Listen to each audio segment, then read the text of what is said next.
আসসালামু আলাইকুম সবাইকে।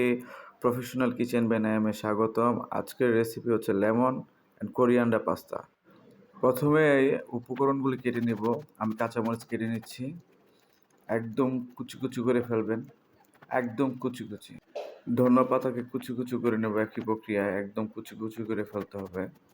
আমি দেখতেই পাচ্ছেন রসুন কুচি করে রেখেছি এবং লেবু কেটে নেব। এই পাস্তাটি খুবই রুচিকর একটি পাস্তা। মুখের স্বাদ বাড়ায় এবং খুব ভালো লাগবে আশা করি সবার। আমি লেবু কেটে নিয়েছি। আর এখানে আমি বাটার এবং পিওর অলিভ অয়েলের তেল ব্যবহার করব। আমরা পাস্তাকে সিদ্ধ করে নেব। সিদ্ধ করার জন্য লবণ দিয়ে দিব পানিতে এবং গরম পানিতে, ফুটন্ত পানিতে আমরা পাস্তাটি ঢেলে দেব। সিদ্ধ হওয়া পর্যন্ত আমরা রেখে দেব। এই পাস্তার প্রধান উপকরণ হচ্ছে লেবুর রস ও ধনিয়া পাতা।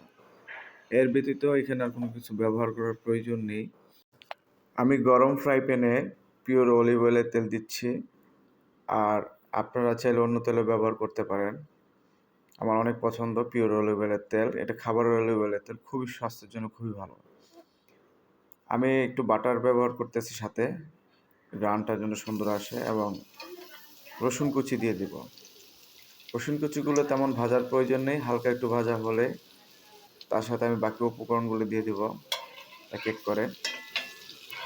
এটি ইটালিয়ান পাস্তার রেসিপি। ইটালিয়ানরা সবচেয়ে বেশি পছন্দ করে এবং ইউরোপিয়ানরা পছন্দ করে। তো আমার যে রান্নার যে প্রক্রিয়া সেটি ইটালিয়ান প্রক্রিয়া।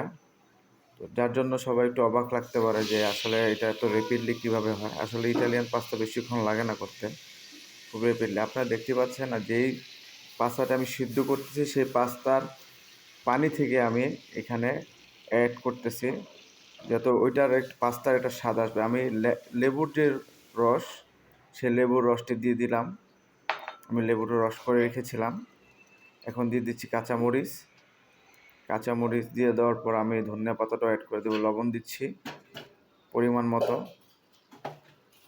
তো আপনারা এটা বেশিক্ষণ রাখবেন না। কাঁচামরিচ যেন একটু সবুজ থাকে এবং এটাকে যে লেমন পানিটা আর ওই পাস্তার যে পানিটা এটা যেন ড্রাই না হয়, খেয়াল রাখতে হবে। এটা যেন খুব দ্রুত করতে হয়, হ্যাঁ, বেশি সময় নেবেন না।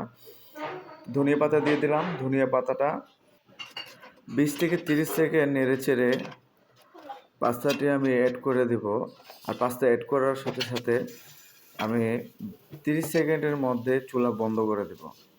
এখানে পাস্তাকে ভাজার কিছু নাই, জাস্ট মিক্স করে সুন্দর করে একটু রেখে দিবেন 2 থেকে 4 মিনিট, পরিবেশন করবেন। আশা করি দেখতেই পাচ্ছেন যে খুব সুন্দর পাস্তা হয়ে গেছে। তো এখন পরিবেশন করার সময় এই পাস্তাটি আমার অনেক পছন্দ।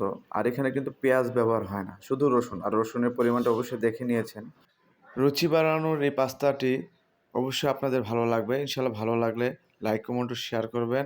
সবাই ভালো থাকবেন, সুস্থ থাকবেন।